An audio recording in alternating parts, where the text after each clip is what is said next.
ಕೊಲ್ಲೂರು ಮೂಕಾಂಬಿಕೆಯ ಮೊರೆ ಹೋಗಿದ್ದಾರೆ ವಿಜಯಲಕ್ಷ್ಮಿ.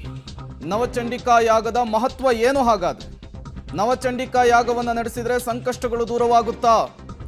ಅರ್ಚಕ ಡಾಕ್ಟರ್ ಸೋಮಸುಂದರ್ ದೀಕ್ಷಿತ್ ಅವರು ಹೇಳೋದೇನು? ಕೊಲ್ಲೂರಿನಲ್ಲಿ ಹೋಗಿ ಈ ಯಾಗವನ್ನು ಮಾಡಿದ್ದಾರೆ. ಈ ಯಾಗದ ಮಹತ್ವ ಏನು? ಹಾಗಾದ್ರೆ ಸಾಲು ಸಾಲು ಸಂಕಷ್ಟವನ್ನು ಎದುರಿಸ್ತಾ ಇರುವಂತಹ ದರ್ಶನ್ ಅವರಿಗೆ ಈ ಯಾಗದಿಂದ ಸಂಕಷ್ಟ ಪರಿಹಾರವಾಗುತ್ತಾ? ಅದು ಈಗಿರುವಂತಹ ಪ್ರಶ್ನೆ. ರೇಣುಕಾಸ್ವಾಮಿ ಹತ್ಯೆ ಪ್ರಕರಣದಲ್ಲಿ ನಟ ದರ್ಶನ್ ಈಗಾಗಲೇ ಜೈಲು ಪಾಲಾಗಿದ್ದಾರೆ. ಜೈಲಿನಿಂದ ಬಂಧನದಿಂದ ವಿಮುಕ್ತಿಯನ್ನುಗೊಳಿಸಬೇಕು ಎನ್ನುವಂತಹ ಕಾರಣಕ್ಕಾಗಿ ಅವರ ಪತ್ನಿ ಇವತ್ತು ಕೊಲ್ಲೂರು ಮೂಕಾಂಬಿಕಾ ಸನ್ನಿಧಿಯ ದೇವಿಯ ಮೊರೆ ಹೋಗಿದ್ದಾರೆ.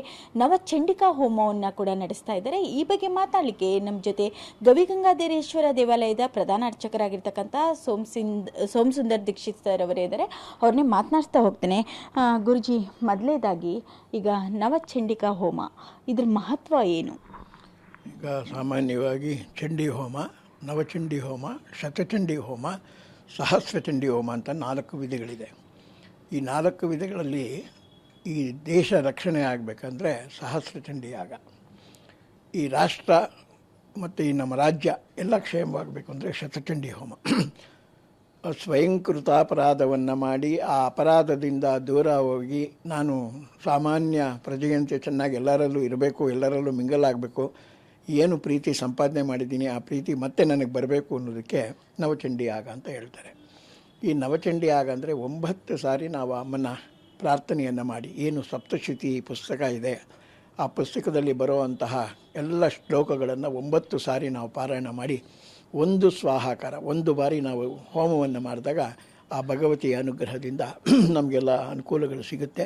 ಇದು ಸಾಮಾನ್ಯವಾಗಿ ಕಷ್ಟಕಾಲದಲ್ಲಿ ಎಲ್ಲ ದೇವತೆಗಳನ್ನು ಪ್ರಾರ್ಥನೆ ಮಾಡೋದಕ್ಕಿಂತ ಮಾತೃಸ್ವರೂಪವಾಗಿರೋ ಆ ಚಂಡಿಯನ್ನು ಪ್ರಾರ್ಥನೆ ಮಾಡಿ ಆ ಯಜ್ಞದಿಂದ ಅವಳನ್ನು ತೃಪ್ತಿಪಡಿಸಿದಾಗ ಖಂಡಿತವಾಗಲೂ ನಮಗೆ ಅನುಕೂಲ ಆಗೋ ವಿಷಯನೇ ಈ ನವಚಂಡಿಕಾ ಯಾಗ. ಓಕೆ ಗುರುಜಿ, ಈ ಒಂದು ಚಂಡಿಕಾ ಯಾಗ ನಡೆಸೋಕ್ಕಿಂತ ಮೊದಲು ಯಾವೆಲ್ಲ ವೃತ್ತಗಳನ್ನು ಅನುಸರಿಸಬೇಕಾಗುತ್ತೆ? ಸಾಮಾನ್ಯವಾಗಿ ಪುಷ್ಪಂತೋಯ ಫಲಂತೋಯ ಭಕ್ತಿಂತೋಯಮೇ ಪ್ರಭು ಅಂತ ಒಂದು ವಾಕ್ಯ ಇದೆ.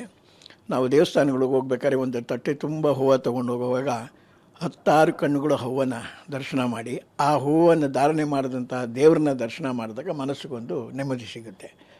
ಅದೇ ರೀತಿ ಫಲಂತೋಯ, ಹಣ್ಣುಗಳನ್ನ ತುಂಬ ತಟ್ಟೆ ತುಂಬ ತೊಗೊಂಡೋಗಿ ಹಣ್ಣುಗಳೇನು ದೇವ್ರು ತಿನ್ನೋಕೆ ಹೋಗಲ್ಲ, ಅದು ಅವಿರ್ಭಾಗ ಮಾತ್ರ ತೊಗೊಳ್ತಾರೆ, ಮಿಕ್ಕಿದ್ದೆಲ್ಲ ನಮಗೆ ವಾಪಸ್ ಕೊಡ್ತಾರೆ. ಆ ರೀತಿ ಹಣ್ಣುಗಳನ್ನು ತೊಗೊಂಡೋಗಿ ಕೊಟ್ಟಾಗ ನಮ್ಮ ಶಕ್ತಿಗೆ ಮೀರಿದಂಥ ಫಲವನ್ನು ನಾವು ಅರ್ಪಣೆ ಮಾಡಿದ್ದೀವಿ. ಅದು ಎಲ್ಲರೂ ನೋಡೋವಂಥ ವಿಷಯ. ಭಕ್ತಿನ್ ತೋಯಮೇ ಪ್ರಭು, ಭಕ್ತಿ ಅನ್ನೋದು ಹೃದಯಕ್ಕೂ ಸಂಬಂಧಪಟ್ಟ ವಿಷಯ. ಈಗ ಸಾಮಾನ್ಯವಾಗಿ ನೀವೇ ದೇವಸ್ಥಾನಕ್ಕೆ ಹೋಗಿ ನಮಸ್ಕಾರ ಹಾಕಿ ಈಚೆಗೆ ಬಂದಾಗ ಏನು ಪ್ರಾರ್ಥನೆ ಮಾಡಿದ್ರಿ, ಏನು ಕೇಳಿದ್ರಿ ಅಂದರೆ ಏನೋ ದೇವರಲ್ಲಿ ಪ್ರಾರ್ಥನೆ ಮಾಡಿದೆ ಬಂದೆ ಅಂತ ಹೇಳ್ತೀರಿ ಹೊರತು ನೀವು ಪ್ರಾರ್ಥನೆ ಮಾಡಿದ ವಿಷಯನ ಇನ್ನೊಬ್ಬರಿಗೆ ಬಾಹ್ಯವಾಗಿ ಹೇಳ್ದ. ಏನು ಎಲ್ಲ ಥರ ಹಣ್ಣು ತಂದಿದ್ದೀರಲ್ಲ, ಅಂಗಡಿಗೆ ಹೋದೆ ಎಲ್ಲ ಹಣ್ಣು ಕಾಣಿಸ್ತು, ಕಾಸು ಕೊಟ್ಟೆ ಹಣ್ಣು ತೊಗೊಂಬಂದು ದೇವ್ರಿಗೆ ಅರ್ಪಣೆ ಮಾಡಿದೆ. ಏನು ಇಷ್ಟೊಂದು ಹೂವು ತಂದಿದ್ದೀರಲ್ಲ, ಅಂಗಡಿಯಲ್ಲಿ ನೋಡಿದೆ ಭಾಳಷ್ಟು ಹೂವು ಸುಂದರವಾಗಿತ್ತು, ಈ ಹೂವುಗಳೆಲ್ಲ ದೇವರಿಗೆ ಮುಡಿಸಿದ್ರೆ ಚೆನ್ನಾಗಿರ್ಬೋದೇನೋ ಅಂತ ಭಾವನೆ ಬಂತು, ಎಲ್ಲ ಹೂವು ತೊಗೊಂಬಂದು ಕೊಟ್ಟೆ. ಬಟ್ ಮನಸ್ಸಿನಲ್ಲಿ ಮಾತಾಡಿರೋವಂಥ ವಿಷಯ ಯಾರಿಗೂ ಹೇಳಲ್ಲ. ಆ ದೇವರುಗಳು ಕೂಡ ಏನು ವರ ನಮಗೆ ಕೊಡ್ತಾರೆ ಅಂತ ನಾವು ಅದನ್ನು ತಿಳ್ಕೊಳ್ಳೋಕ್ಕೂ ಆಗಲ್ಲ. ಆ ರೀತಿಯಾಗಿ ಆ ಭಕ್ತಿಂತೋಯಮೇ ಪ್ರಭು, ಆ ಭಕ್ತಿಯನ್ನು ನಾವು ಏನು ಅರ್ಪಣೆ ಮಾಡಿದ್ದೀವಿ, ಭಗವಂತ ಆ ಭಕ್ತಿಯನ್ನು ನಮಗೇನು ಅದಕ್ಕೆ ಫಲ ಕೊಡಬೇಕು, ಖಂಡಿತವಾಗ್ಲೂ ತಕ್ಷಣವೇ ಆ ಫಲ ಕೊಡುವಂಥದ್ದೇ ಈ ಒಂದು ಪೂಜೆಯ ವೈಶಿಷ್ಟ್ಯತೆ. ಓಕೆ ಗುರುಜಿ, ಇವಾಗ ದರ್ಶನ್ ಅವರ ಪತ್ನಿ ವಿಜಯಲಕ್ಷ್ಮಿಯವರು ಕೂಡ ನವಚಂಡಿಕಾ ಹೋಮ ಮಾಡ್ತಾ ಇದ್ದಾರೆ, ಇದ್ರ ಬಗ್ಗೆ ಏನು ಹೇಳ್ತೀರಿ? ಈಗ ಸಾಮಾನ್ಯವಾಗಿ ವ್ಯಕ್ತಿಗತವಾಗಿ ನಾನು ಮಾತಾಡೋಕ್ಕೆ ಇಚ್ಛೆ ಬೀಳಲ್ಲ. ಈಗ ಎಲ್ಲರಿಗೂ ಕಷ್ಟ ಬರುತ್ತೆ. ಕಷ್ಟ ಇದೆ ಅಂತ ಯಾರು ಕೂಡ ನಾನು ಸುಖವಾಗಿದ್ದೀನಪ್ಪ ಅಂತ ಖಂಡಿತವಾಗ್ಲೂ ಯಾರೂ ಎಲ್ಲೂ ಹೇಳಲ್ಲ. ಏನೋ ಒಂದು ಚಿಂತನೆ ಇರುತ್ತೆ. ಆ ಚಿಂತನೆಯನ್ನು ಕಳ್ಕೊಳ್ಳೋ ಜಾಗ ಯಾವುದಪ್ಪ ಅಂದರೆ ಧರ್ಮಕ್ಷೇತ್ರ ಕುರುಕ್ಷೇತ್ರ. ಹಿಂದೆ ನಮ್ಮಲ್ಲಿ ಹೇಳಿದಾರಲ್ಲ, ಈ ಧರ್ಮ ಎಲ್ಲಪ್ಪ ಬಂದು ಅಂದರೆ ಕುರುಕ್ಷೇತ್ರ ಯುದ್ಧದಲ್ಲಿ ದುಷ್ಟರ ಸಂಹಾರ ಆಯಿತು, ಶಿಷ್ಟರಿಗೆ ಅನುಕೂಲ ಆಯಿತು. ಆ ರೀತಿಯಾಗಿ ಈ ಒಂದು ದೇವಾಲಯ, ಆ ದೇವಾಲಯಕ್ಕೆ ನಾವು ಬಂದ ತಕ್ಷಣ ಓಂಕಾರಯುತವಾದ ಗಂಟೆಯ ನಾದ, ಅರ್ಚಕರುಗಳ ಮಂತ್ರದ ನಾದ, ಅಲ್ಲಿ ಜನರ ಭಕ್ತಿಯ ಒಂದು ಭಾವನೆ, ಇದೆಲ್ಲ ನಾವು ನೋಡುವಾಗ ಪರಿಸರ ನಮ್ಮನ್ನು ಅಲ್ಲಿಗೆ ಕೊಂಡೊಯ್ಯುತ್ತೆ.